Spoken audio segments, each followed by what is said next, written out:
Face à cette situation, Areva a donc décidé d'agir d'ici à la fin de l'année. Un engagement bien tardif, car en attendant, Areva n'applique pas le principe de précaution et laisse le parking du stade de football libre d'accès. Nous avions beaucoup de questions à poser à Anne Lauvergeon, la patronne d'Areva. On nous a rétorqué qu'elle n'était pas disponible. Un agenda trop chargé sans doute. C'est donc le porte-parole du groupe qui a répondu à l'interview. Pourquoi certaines zones qui sont vraiment accessibles au public, aujourd'hui ne sont toujours pas clôturées, alors que vous avez clôturé d'autres zones? Parce qu'il y a des zones sur lesquelles nous ne souhaitons pas que le public aille. Et ce que nous appliquons, par exemple, à poser des barrières, nous le faisons en application de la réglementation, parce que les autorités de protection, l'ADRIR ou l'autorité de sûreté nucléaire nous le demandent. Pourquoi vous ne souhaitez pas que le public y aille? Parce que ça veut dire que les zones sur lesquelles, qui sont concernées par ces protections ne doivent pas être accessibles au public. Donc nous appliquons... Vous n'avez pas répondu à ma question. Pourquoi? Parce que la norme ne permet pas et que les autorités souhaitent parce que le public... c'est dangereux? Non, ce n'est pas forcément dangereux. La norme est dépassée, mais ça n'est pas dangereux. Tout ce qui n'est pas accessible au public n'est pas forcément dangereux immédiatement. Nous souhaitons que là où des questions se posent, où des doutes existent, le temps que nous apportions les réponses au public et que parfois nous trouvions des solutions ensemble, alors il y a les restrictions maximales. Moi je vous propose quelque chose qui est assez simple. On a nous-mêmes fait des prélèvements sur 2 sites où nous sommes allés. Hein. Je vous les montre. Voilà, c'est une boîte plombée. On y a mis, je vais prendre ça délicatement parce que c'est dans du plastique, donc moins dangereux, mais quand même radioactif. Ah non, on peut le prendre dans la main. Oui, moi je vais le prendre dans la main. Vous pouvez le prendre dans la main, je le prends dans la main aussi, c'est pas le problème. Je pense que si on enlevait le plastique, il faut dire simplement ça, c'est du sable, c'est du résidu.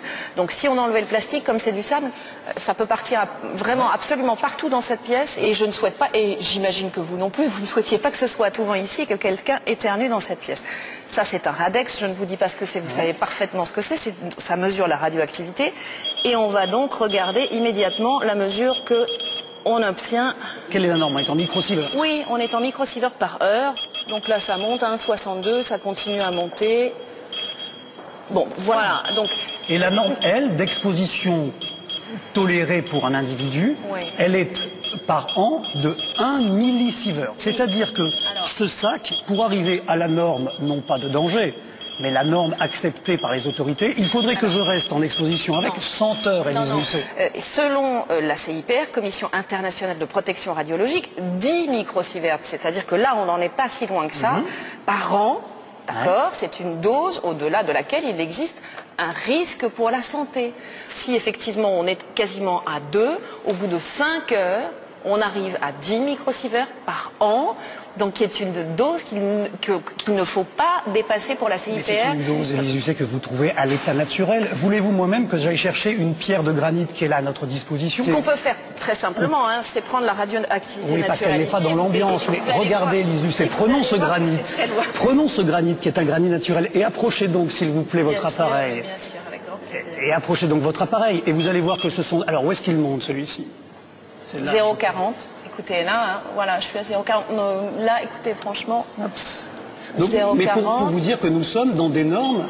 Voilà, donc, 0,36, 36... Tout ça pour vous dire que les degrés de radioactivité, c'est dans la nature. Vous pouvez trouver des pierres qui le sont en permanence. Donc ça aussi, c'est la moitié de votre sable. Non, là, on était à 1,60 et là, vous êtes le tiers. Mais ce qui veut donc dire que la radioactivité, elle est bien naturelle.